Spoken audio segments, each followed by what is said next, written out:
Welcome to Burlap Teachers. Enjoy the video. You start by preparing your device and account. Sign into the Google account you'll use and make sure device location services are on and set to high accuracy. Then open Google Maps and tap your profile icon. Once there, choose location sharing to begin the flow. This step verifies identity and ensures shared locations are precise so your recipient sees the right place.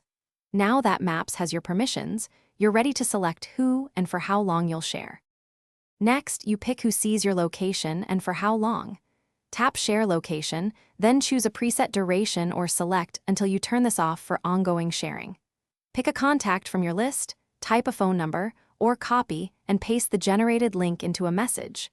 Make sure to grant background location permission when prompted, because without it your location may stop updating when the app is closed. Once you confirm, Maps begins broadcasting your position to the chosen recipient immediately.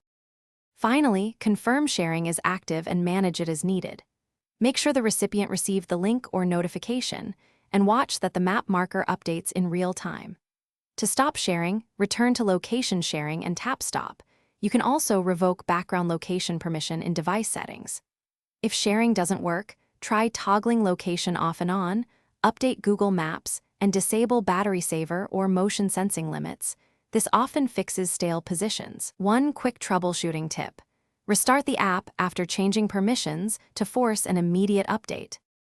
Thanks for watching. Consider subscribing if this video helped you.